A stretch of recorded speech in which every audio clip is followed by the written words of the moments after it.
টাংলাই ক্ৰোপটাং সকলোলৈকে মই নমস্কাৰ জনাইছোঁ। আজি এটি একেবাৰে সৰু ভিডিঅ' আপোনালোকলৈ প্ৰস্তুত কৰিব লৈছোঁ। আজি কেইদিনমানৰ পৰা মই টাই আহোম ভাষা শিকিবলৈ যিসকলৰ ইচ্ছা আছে বা বহু লোকে শিকিবলৈ মন কৰে কিন্তু সুবিধা নাপায়, তেনেসকল লোকৰ বাবে লিখিত আকাৰত কিছুমান মই ভিডিঅ' প্ৰস্তুত কৰি আছিলোঁ ইতিমধ্যে।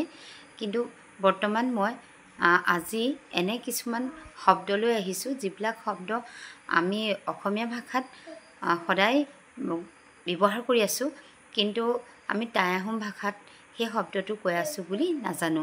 তেনেকুৱা শব্দ কেইটামান আপোনালোকলৈ আজি মই আগবঢ়াম। আমি ব্যৱহাৰ কৰি থকা তেনে শব্দসমূহৰ ভিতৰত মই একেবাৰে সহজতে আমি কৈ থকা সৰু ল'ৰা ছোৱালীক কওঁ তেনেকুৱা এটা শব্দ, যেনে সৰু ল'ৰা ছোৱালীয়ে কিবা এটা খাই থাকিলে ডিঙিত যেতিয়া লাগি ধৰে আমি অক কৰি দিয়া বুলি কওঁ, তাৰমানে উলিয়াই দিবলৈ কওঁ বস্তুটো।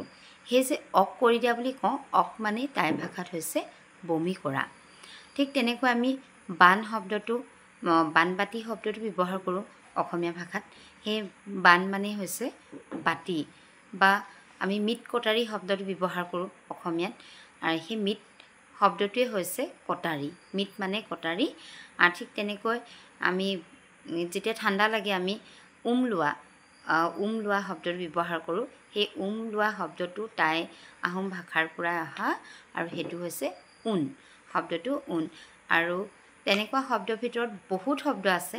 তাৰ ভিতৰত মই আৰু এটা শব্দ ক'ব পাৰোঁ যে আমাৰ গাঁৱলীয়া চহা জীৱনত আমি ককায়েকক কিছুমানে কাই বুলি মাতোঁ। কিছুমানে মাতে কিন্তু দেই, প্ৰত্যেকে মাতে বুলি মই কোৱা নাই, কাই বুলি মাতে।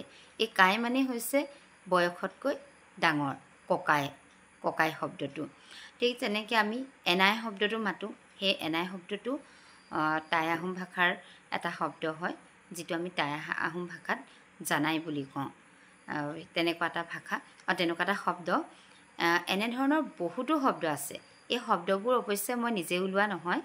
শব্দবোৰ আমাৰ টাই আহোমৰ যিখন লেক্সিকন ডিক্সনেৰী, সেই লেক্সিকন ডিক্সনেৰীখনত আছে, আৰু তেনেকুৱা শব্দবিলাকেই মই আপোনালোকৰ আগত আগবঢ়াওঁ। আৰু মই যিবিলাক বাক্য দিওঁ বা যিবিলাক কথা কওঁ, সেইবিলাক কথাও তেনেকৈ কিতাপত থকা বা মই নিজেই ক'ৰবাত শুনা তেনেকুৱাহে দিওঁ। মই নিজেই নিজৰ মনেৰে দিয়া নহয়, কাৰণ